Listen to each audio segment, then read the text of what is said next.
dia, igreja, mais uma vez, a alegria estar aqui para podermos dar continuidade na série que iniciamos semana passada a respeito da família, a respeito de casamento, e é uma alegria realmente poder desfrutar desse tempo, e agradeço a Deus, agradeço à igreja, agradeço ao pastor pela oportunidade mais uma vez. Muito bem, eu queria lembrá-los que o objetivo dessa série, que a gente tem intitulado como Verdades Básicas do Casamento Bíblico, acima de tudo é que a gente venha refletir sobre as nossas vidas e venha fazer mudanças bíblicas. A gente vê, a gente ouve falar, a gente percebe nas nossas próprias vidas dificuldades que passamos dentro dos lares, e provavelmente porque a gente não coloca muitas vezes Cristo como árbitro dentro dos nossos lares. E acho que o grande objetivo desse estudo e de todos os estudos, mas especificamente desse que fala sobre família, sobre casamento, é que a gente consiga colocar Cristo como árbitro dentro dos nossos lares. E o que significa isso? Significa que as nossas decisões, elas precisam combinar com as instruções bíblicas.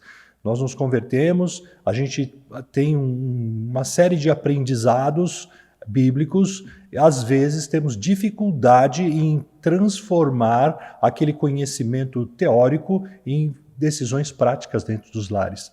E essa maneira, essa falta de prática bíblica, ela pode trazer grandes problemas dentro dos lares, conflitos, e nós não precisamos passar por isso. A ideia é que um casal cristão, eles realmente demonstrem a presença de Deus, transmitam a imagem de Deus nos lugares que eles estão, especialmente que isso não somente para transmitir, mas para terem vidas com qualidade e não viverem vidas empobrecidas, viverem vidas influenciadas por uma série de decisões que não são as decisões bíblicas. Então esse estudo, a ideia é que a gente volte ao princípio, a gente olhe qual é a vontade de Deus realmente. Será que a gente sabe qual é a vontade de Deus para as nossas vidas? A gente não vai ser um estudo exaustivo, a gente não vai conseguir falar de tudo, porém, a gente pode falar de uma série de verdades que vão nos ajudar nessas decisões do dia a dia. Ao invés de nós, quando surgirem os conflitos, os problemas e os desafios do dia a dia, ao invés de tomarmos decisões com base no nosso próprio entendimento, no nosso próprio conhecimento, a gente pode tomar decisões que venham agradar a Deus e abençoar as pessoas que estão ao nosso redor. Então, a consequência disso serão lares onde esposo e esposa vão ter mais harmonia, eles vão ter entendimento, vão ter uma vida gostosa e não uma vida destruída, uma vida triste, entristecida pelo pecado. Então, a ideia realmente é que a gente venha a fazer esse tipo de reflexão. Quando a gente coloca o foco na nossa própria pessoa e não Cristo como árbitro, e sim nós mesmos como autoridades finais dentro do lar, então a consequência disso é que a gente começa a atacar o outro, às vezes verbalmente, a gente começa a ofender, começa a ter mágoas, a gente não resolve os conflitos, também a gente pode ter uma comunicação inadequada e começa a ofender a pessoa com palavras. Isso tudo vai se acumulando e chega um momento que a convivência fica quase que impossível. Às vezes a pessoa parte para a fuga, busca outras atividades, outras companhias para poder se livrar daquele relacionamento que já está totalmente complicado, né? Ele está cheio de consequências. Nós não precisamos passar por isso. Nós não precisamos ter esse tipo de nível de convivência dentro do lar. Nós já vimos semana passada, vamos fazer uma pequena revisão hoje, nós temos o Espírito que habita em nós. Nós temos a palavra que nos guia, nos dá orientação para que nós busquemos a vontade de Deus para as nossas vidas. O problema é que muitas vezes a gente não quer fazer isso. A gente acostumou de tal maneira a ter um estilo de vida voltado para agradar a gente mesmo, que a gente não quer tomar as decisões bíblicas. O desafio, tanto para você, esposo, para você, esposa, é que faça uma reflexão e perceba que quando nós nos dispusermos a realmente obedecer a Deus, e seguir os princípios bíblicos, as coisas vão mudar dentro do seu lar. E você pode experimentar uma qualidade de vida muito melhor do que talvez você tenha tido ou já teve num passado recente. Então essa é a ideia de nós falarmos sobre casamento. E fazendo uma pequena revisão do que nós já falamos na semana passada, eu queria só passar uma transparência aqui a respeito da revisão. Antes disso, vamos fazer uma oração, para nós obtermos mais uma vez a direção do Espírito Santo para esse tempo de estudo. Oremos. Amado Deus, nós somos gratos a Ti, Pai. Somos gratos porque, primeiro, fomos alcançados, Senhor. Fomos alcançados pela Tua graça e o Senhor realmente nos tirou da profundeza dos nossos pecados, de um local que nós não poderíamos sair sozinhos, e o Senhor nos alcançou, e o Senhor nos livrou, o Senhor nos salvou, o Senhor nos deu o Teu Santo Espírito, e com isso, Pai, nós podemos tomar decisões que venham a agradar ao Senhor. Eu rogo que o Senhor nos oriente neste momento, abra o coração, abra o entendimento de todos que estão acompanhando esse estudo, e a gente venha a entender a Sua vontade para as nossas vidas, não somente entender, principalmente, a gente venha a praticar, a gente venha a ser desafiado pelo Teu Santo Espírito e orientado por Ele, e colocar em prática esses princípios para que as nossas vidas, os relacionamentos conjugais, os lares sejam abençoados por Ti, Pai. É a nossa oração, em nome de Jesus. Amém. Muito bem, então como revisão do que nós já vimos na semana passada nós vimos o ponto número 1 do estudo, que fala que Deus planejou o casamento no ato da criação. Eu não vou me alongar mais nisso, porque já foi falado na semana passada.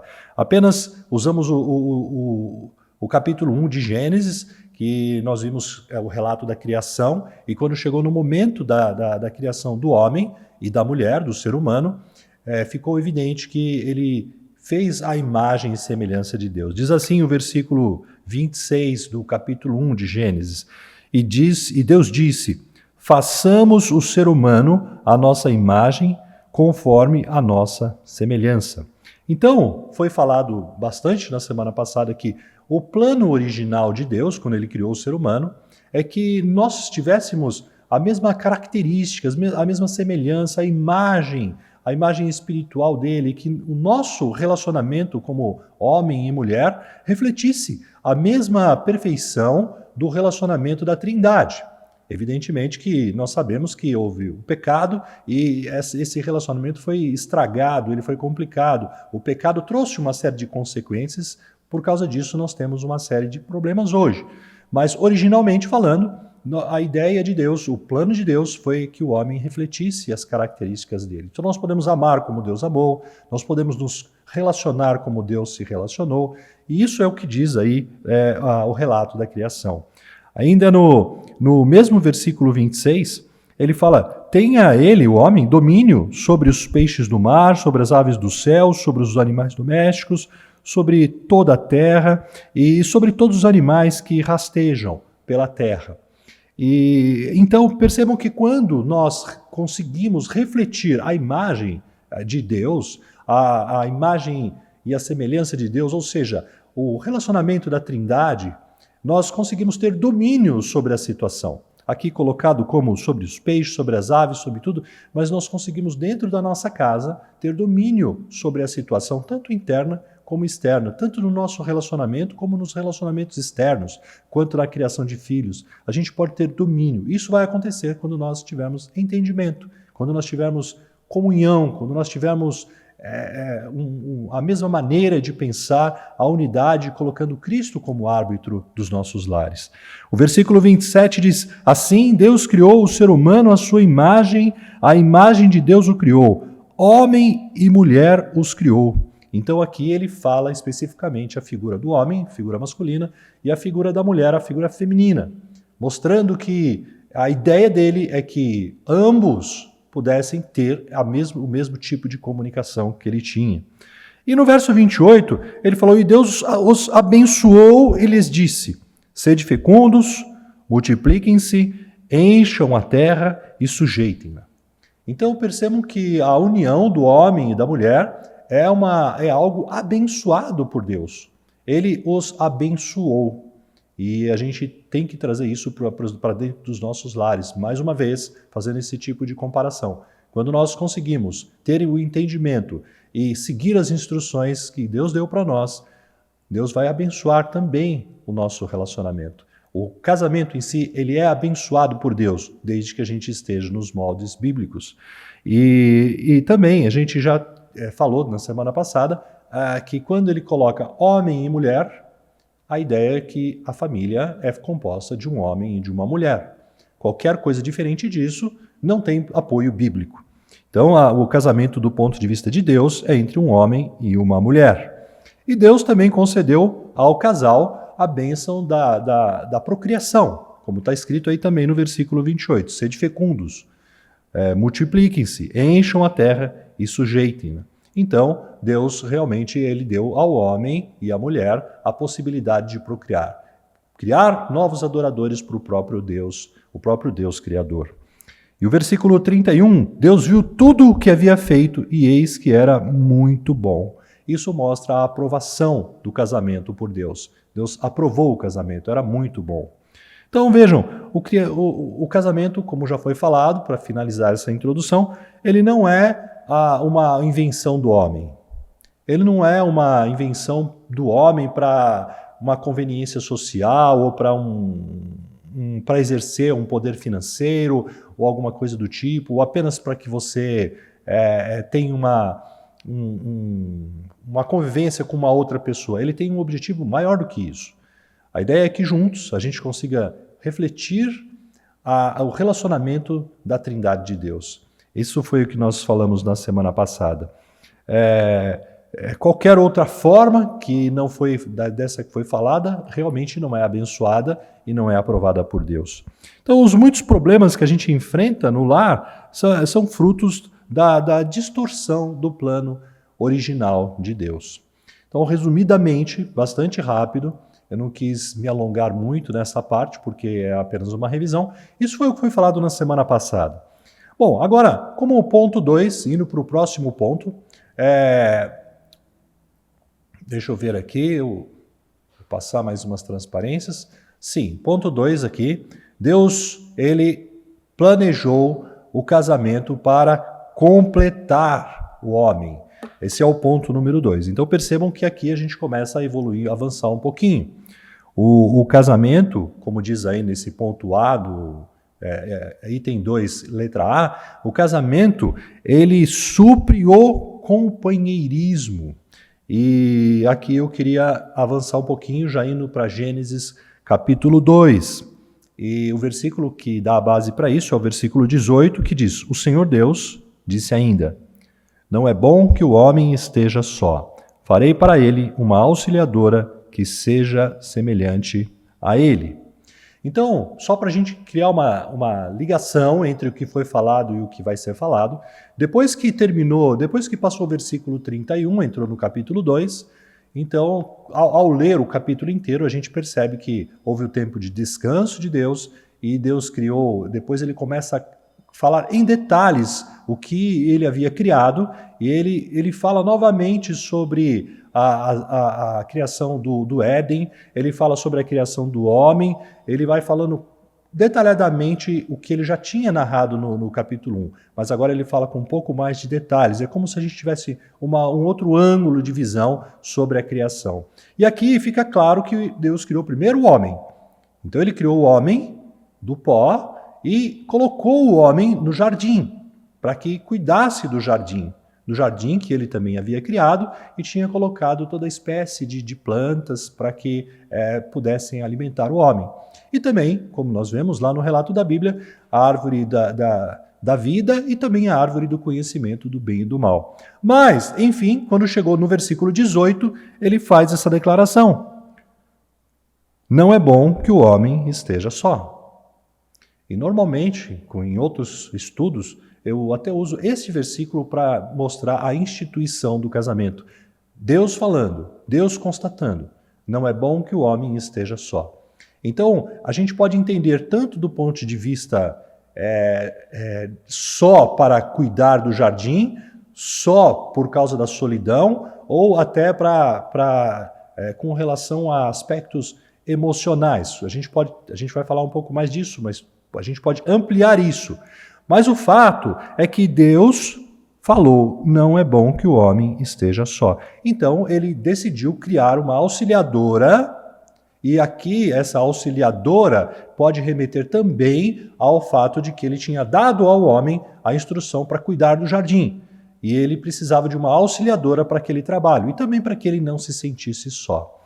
Então percebam que, trazendo para o casamento, essa informação ou essa orientação de Deus, a gente percebe que o homem é um ser relacional, o ser humano é um ser relacional. E não é bom quando ele está só. Não somente o homem masculino, mas o ser humano, agora falando do homem, ser humano como um todo. Não é bom que o homem esteja só. Nós precisamos de nos relacionar. Nós precisamos, falando do casamento, o homem precisa de uma mulher, a mulher precisa de um homem. Ele não é completo para fazer tudo o que Deus pediu para ele sozinho. Ele não consegue demonstrar o mesmo amor para as pessoas sem o amor que Deus transmite para as pessoas sozinho. Junto com a sua esposa, ele consegue fazer isso. Agora percebam que, ao olhar para dentro dos casamentos, a gente pode perfeitamente ver pessoas que estão casadas há muito tempo e estão se sentindo sozinhas, estão sentindo solidão. O casamento, ele resolve o problema da solidão, ele não deveria criar o problema da solidão. E pior do que estar sozinho é estar casado e sentindo-se sozinho. E, irmãos, irmãs, isso acontece exatamente por causa do pecado dentro dos lares, pelo fato de nós não nos relacionarmos de maneira bíblica. E a gente coloca o foco na nossa própria pessoa, no nosso próprio desejo egocêntrico, e a gente acaba prejudicando o nosso relacionamento, ao ponto de se tornar, as pessoas poderem sentir solidão dentro do próprio relacionamento conjugal. Então percebam que isso não é a maneira de Deus. Deus, ele constatou que não era bom que o homem estivesse só. Então ele fez a auxiliadora. Então, a auxiliadora é uma palavra que é bastante, hoje, se fôssemos avaliar pelo ponto de vista dos dias atuais, questionável, porque fala, poxa, a função da mulher é uma função subalterna, é uma função inferior. Percebam que não é isto que está sendo dito aqui. A própria palavra usada para descrever a mulher, ou seja, a mulher que estava sendo criada, a auxiliadora, ela vai descrever o próprio Deus em passagens futuras da Bíblia, onde ele fala que Deus é o meu auxílio, o meu refúgio, a mesma palavra. Então, como que ela poderia ser uma posição inferior, sendo uma palavra que descreve o próprio Deus em outras passagens bíblicas? Percebam que a questão aqui é que Deus deu uma ordem para que o homem tomasse conta do jardim, e ele estava criando uma esposa, uma varoa, uma auxiliadora para que ajudasse naquele propósito que Deus tinha dado para ele. Eles têm funções distintas, no entanto, a ordem é a mesma, a função, diríamos, melhor dizendo, o que eles têm que fazer, o que eles têm que desenvolver dentro do relacionamento é uma coisa só. A ordem de Deus para eles é uma só, porém eles têm papéis distintos. Inclusive, mais para frente, nos próximos domingos, nós queremos falar sobre especificamente os papéis do homem e os papéis da mulher. Mas isso a gente vai falar depois que terminar as verdades básicas do casamento. Então percebam que sozinho o homem não poderia refletir os aspectos relacionais da imagem de Deus. Ele não poderia demonstrar o mesmo amor, a comunhão que a Trindade, a perfeita da Trindade, sozinho. Ele precisava de uma auxiliadora de fato. Ele seria incapaz de produzir novos adoradores e teria dificuldade de representar a imagem de Deus. Então o ponto A desse segundo ponto, o ponto número 2 do estudo, Deus planejou o casamento para completar o homem. Sozinho nós não podemos fazer. O homem não poderia criar filhos sozinho, procriar a mulher também não, um precisa do outro para essa tarefa tão importante, e assim como nas demais coisas também. Então, o primeiro ponto, o casamento supre o companheirismo. Indo um pouco mais, na sequência do texto, nós vemos no versículo 24, que nós vamos ler na sequência, que o casamento envolve um homem e uma mulher deixar pai e mãe. O versículo 24, na sequência, diz: por isso o homem deixa pai e mãe e se une à sua mulher, tornando-se os dois uma só carne. Então percebam a palavra deixar. Por isso deixa o homem deixa pai e mãe e se une à sua mulher.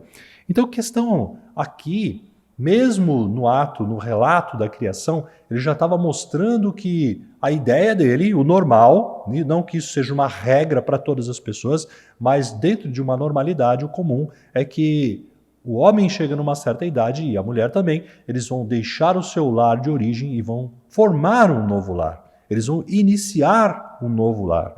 Agora, esse deixar, ele é muito mais do que a natureza geográfica do que está se falando. Não é simplesmente um deixar no sentido, eu saio da minha casa e instituo um lar novo. E ele significa que o casal, tanto o marido como a mulher, eles têm que se comprometer num relacionamento primário.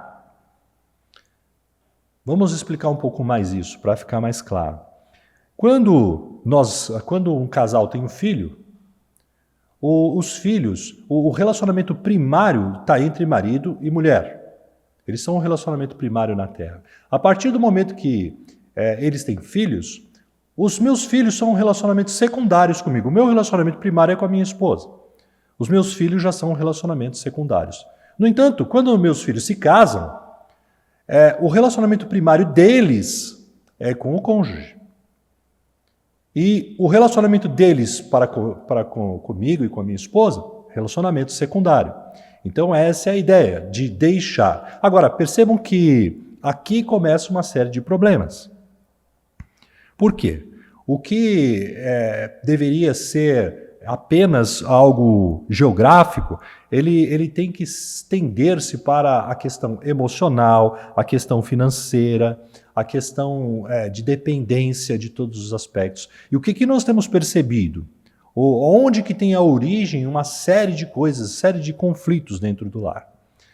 O casal, ele antecipa muitas vezes as etapas e acaba entendendo que casar-se é apenas morar no quarto do namorado ou da namorada, tem um quarto lá na casa da sogra, ou de um lado ou de outro, então a gente mora lá e está tudo bem. Primeiro que isso não é um deixar geográfico. Você não deixou o lar, você continua dentro daquele mesmo lar. Agora, isso não é o maior problema.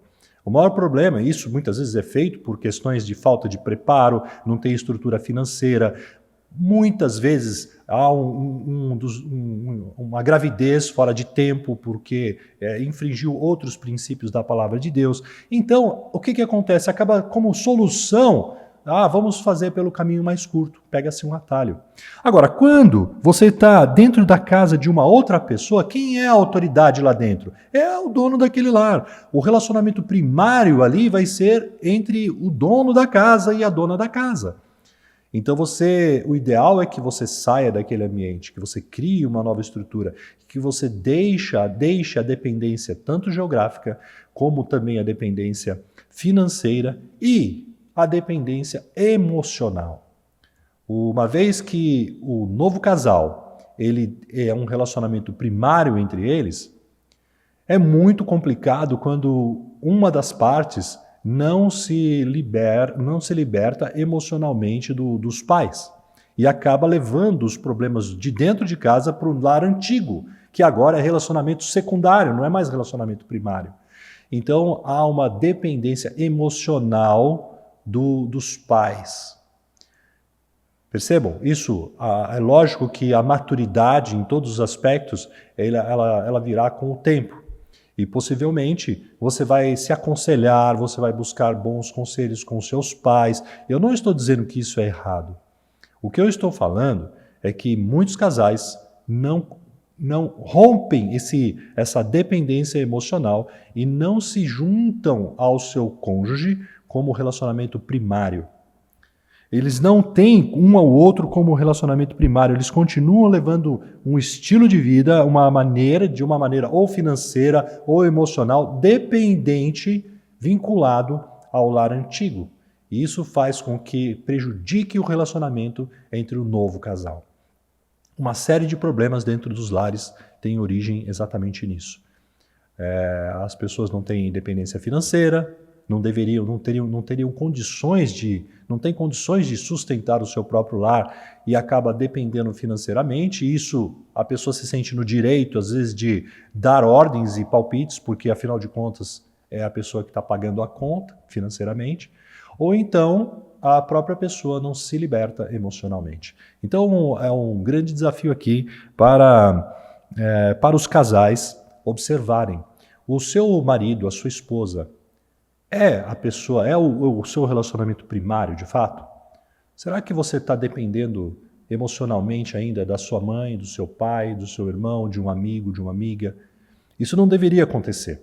O casal, ao unir-se e ao deixar o pai e mãe unir-se ao próximo ponto, ele deveria ser uma única carne, ele deveria ser o relacionamento primário entre os dois, que é esse item B. Então, o casamento envolve o homem e uma mulher deixar pai e mãe. É importante a gente frisar aqui que o deixar é mais do que a natureza geográfica. Ele envolve também todos os demais aspectos. Isso vai fazer com que você comece a crescer e resolver os problemas. Não levar uma vida isolada, independente. Você pode ter conselhos, tudo, mas prioritariamente o seu relacionamento é com o seu cônjuge. E um pouco mais para frente aí, item C.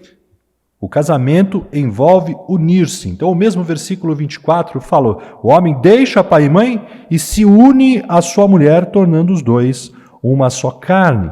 Então, o se une é que quando a gente faz esse processo que foi falado anteriormente, a gente vai crescer juntos com alegria. A gente vai crescer tanto no aspecto espiritual e como também no aspecto relacional. A gente vai crescer na intimidade, no relacionamento, em todos os aspectos.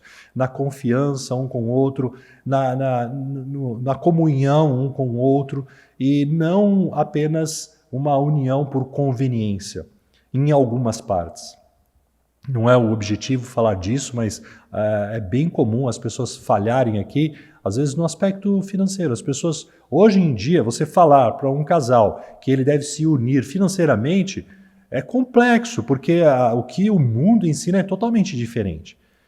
E como eu não consigo enxergar um casamento onde você se une na parte sexual, você se une na parte emocional, mas na parte financeira não. Então eu tenho as minhas contas, você tem as suas contas. O que acontece é que ele cria uma divisão, não cria uma união. Naturalmente, as pessoas têm um percurso na vida financeira e que provavelmente vai ser diferente no decorrer da vida. E aquilo vai causar divisões dentro do próprio lar. Não é o objetivo falar da parte financeira aqui, mas isso causa bastante divisão, não é o unir-se. E as pessoas tomam decisões, às vezes, por medo. O relacionamento está frágil, a pessoa tem medo de que na frente vá ter um divórcio e eu vou ficar fragilizado, então ele começa a tomar atitudes defensivas. Se o relacionamento ele é para sempre, se o relacionamento cristão é o que Deus uniu, o homem não vai separar, então ele não pode partir dessa premissa. Um casal cristão nunca poderia pensar na possibilidade de divórcio, nem deveria ser cogitado dentro do lar. A gente tem que resolver os problemas, e Jesus, ensinando sobre isso, ele falou que os problemas acontecem por causa da dureza do nosso coração, e é evidente que é por causa disso de fato. Nosso coração é duro, nosso coração é orgulhoso, e nós temos problemas no relacionamento, inclusive no relacionamento mais íntimo. E a gente toma decisões erradas e isso faz com que os problemas surjam. Então, nós temos que pensar na questão do unir-se, que é uma orientação de Deus. Deixa o homem pai e mãe e se une à sua mulher. O casal deve ser primeiramente comprometido com Cristo e depois comprometidos um com o outro. eu não trouxe aqui, poderia ter trazido, mas uma falha.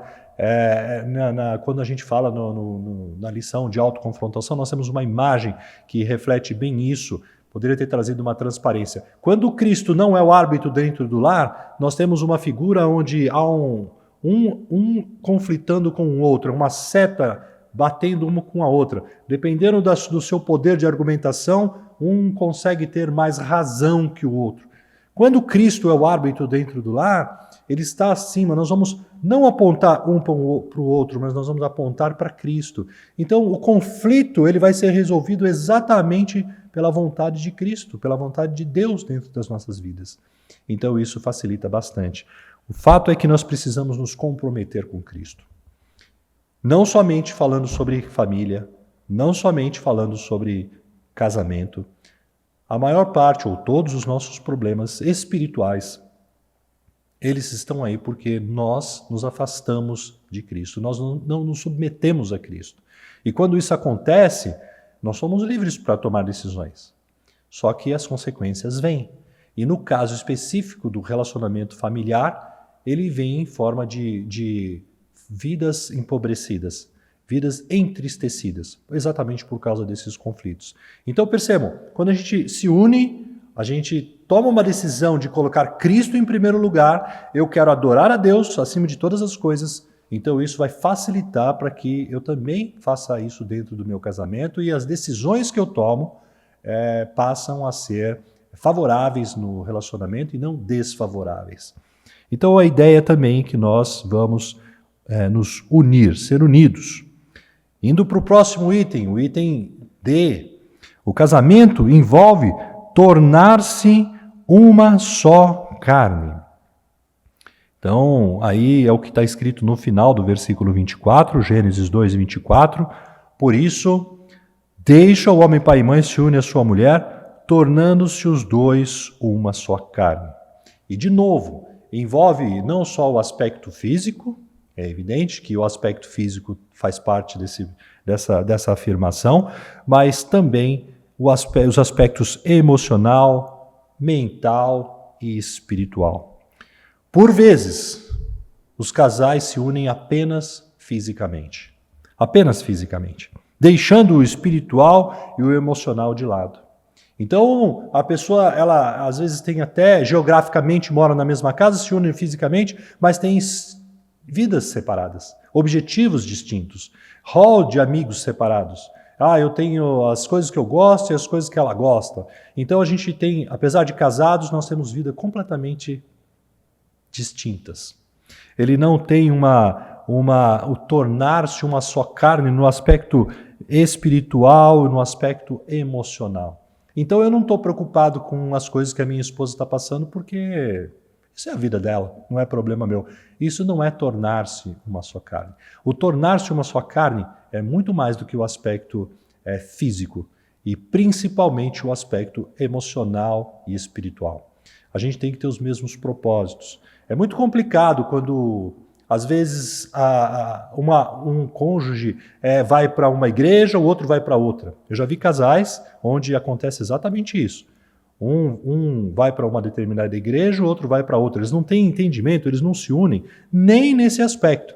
Então, quando vêm os filhos, um começa a influenciar para um determinado lado, o outro para outro. Percebam que isso não pode dar certo. Isso causa uma divisão.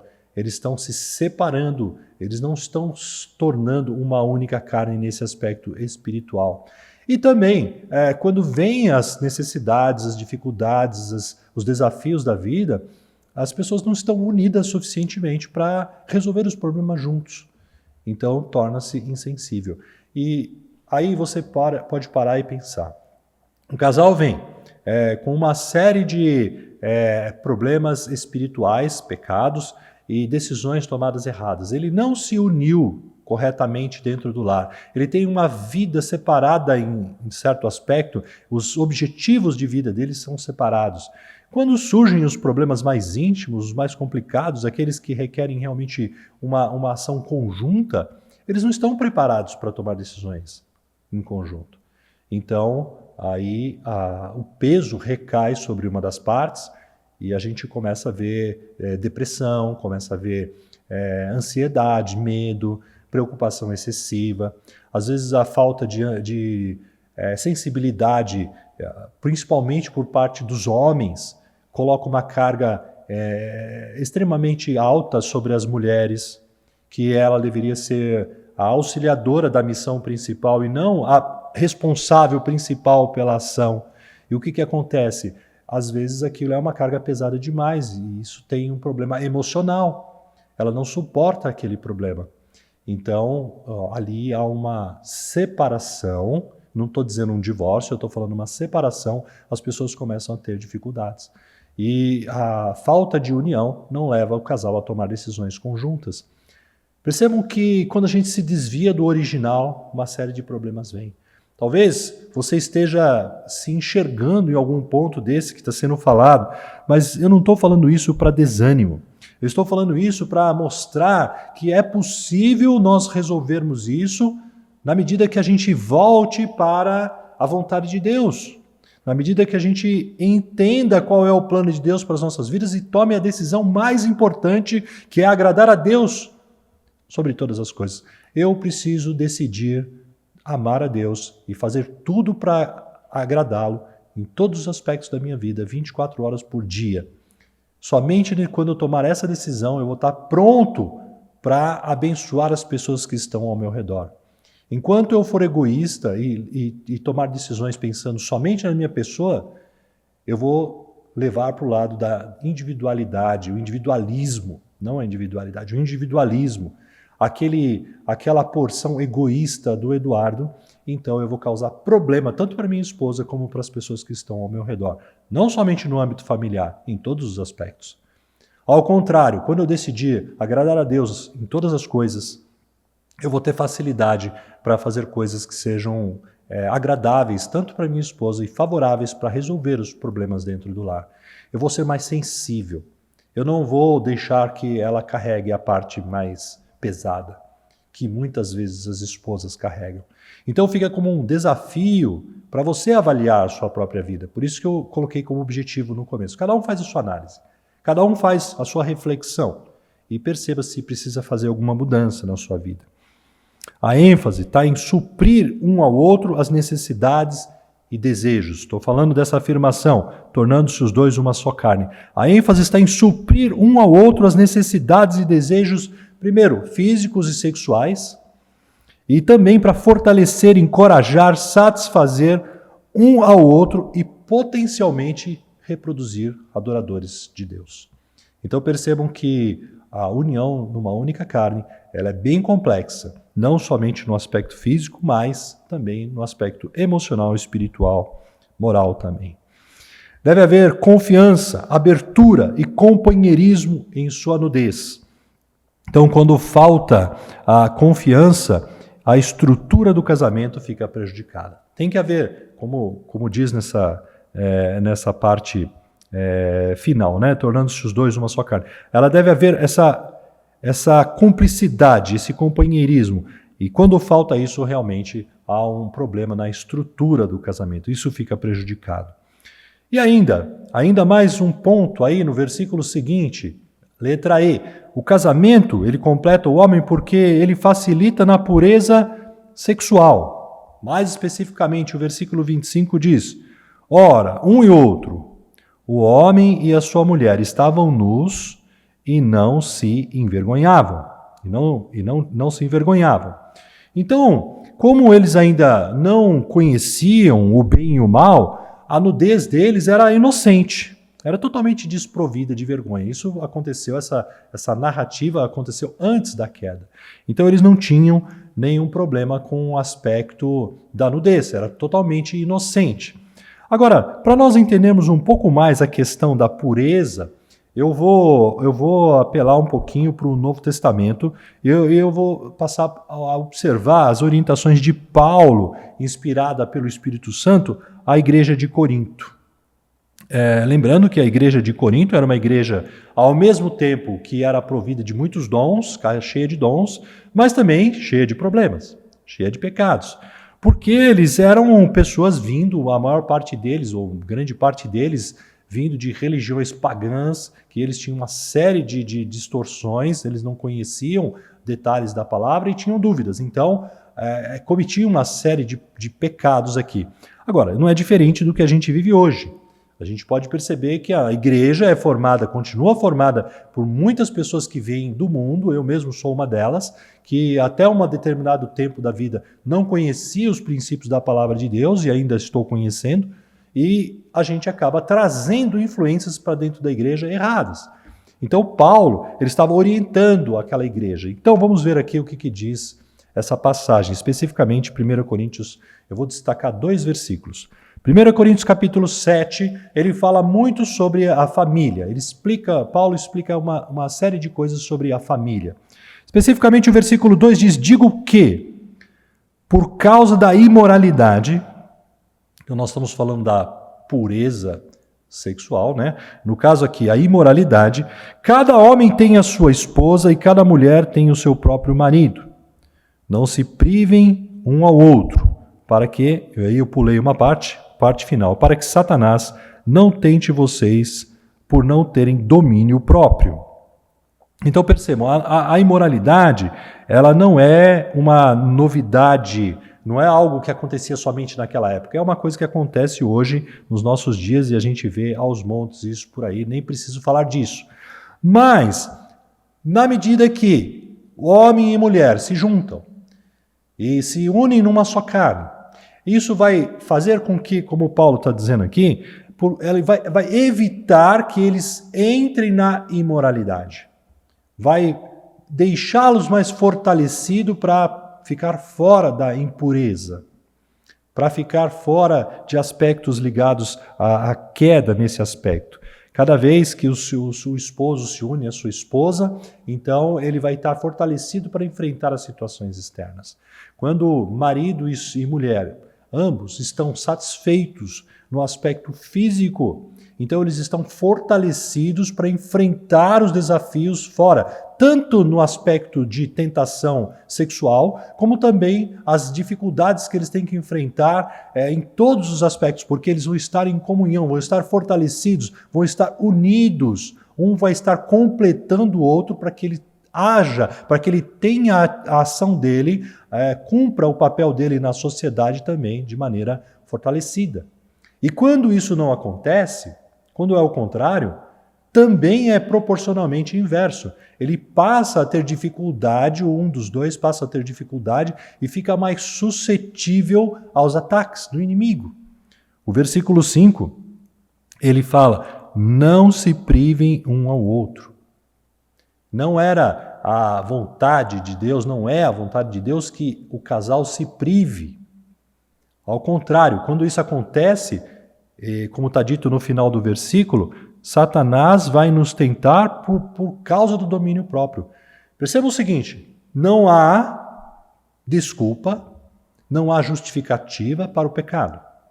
Nós somos responsáveis pelos nossos atos. Isso não tem nenhuma dúvida.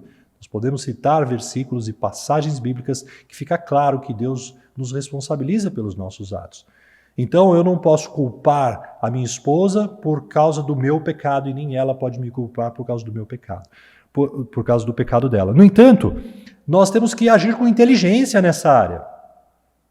Às vezes, o casal age, uma parte, um dos cônjuges age como o sexo como moeda de troca, ou como uma forma manipulatória. E isso faz com que essa parte do relacionamento fique fragilizado, fica suscetível a ataques do inimigo, como diz o versículo 5, que nós vimos aí. Então percebam que as pessoas precisam tomar decisões com inteligência. As pessoas precisam ser sábias nessa área, mais do que a inteligência. Sabedoria vindo de Deus. Sabedoria vindo da palavra de Deus. Você deve talvez se esforçar, uma área que você deve se esforçar para ajudar, para completar o seu cônjuge nesta área. Para que ele não tenha fragilidades com relação ao domínio nesta área.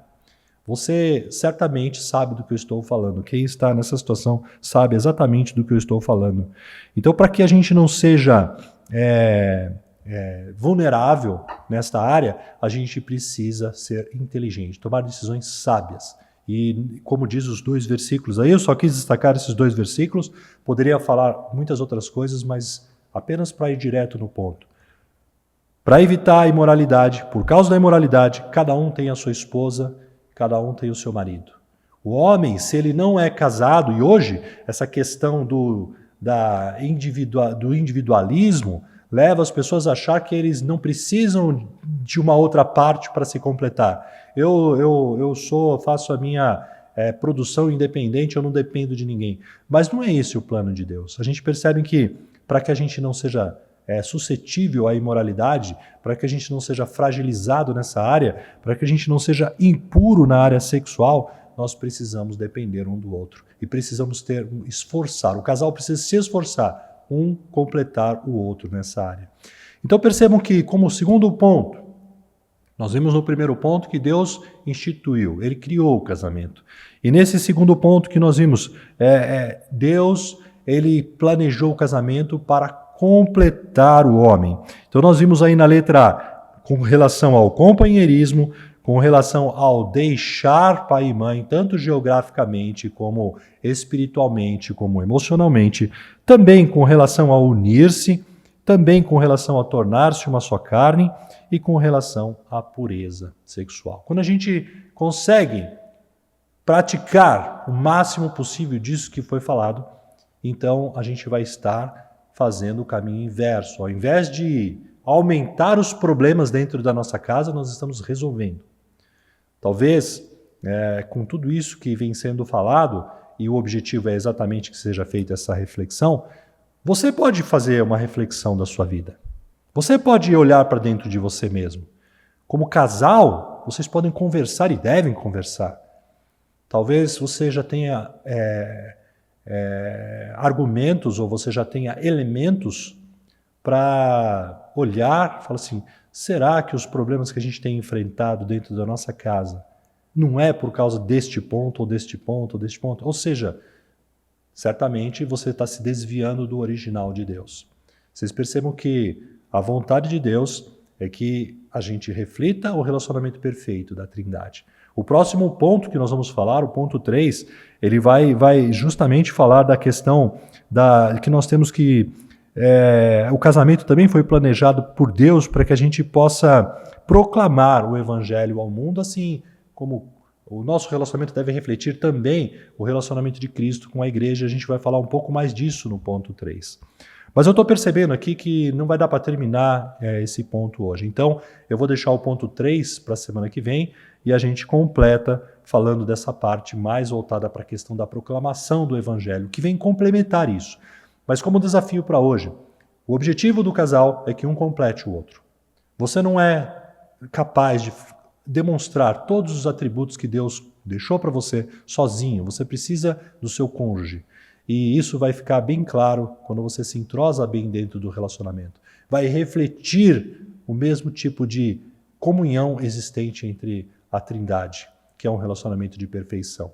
Mesmo que a gente seja um ser humano caído, pecador, mas quando a gente, por ter o Espírito Santo, por sermos casais cristãos, a gente tem condições de tomar as decisões bíblicas e, com isso, honrar e glorificar a Cristo dentro dos nossos lares, fazendo as correções. Não porque somos perfeitos, mas que temos o Deus perfeito dentro de nós. Então, que Deus abençoe, que venha a dar um bom término de domingo, Dia dos Pais, parabéns a todos os pais, e tenhamos um culto agradável a Deus na sequência. Deus abençoe e até mais tarde. Obrigado.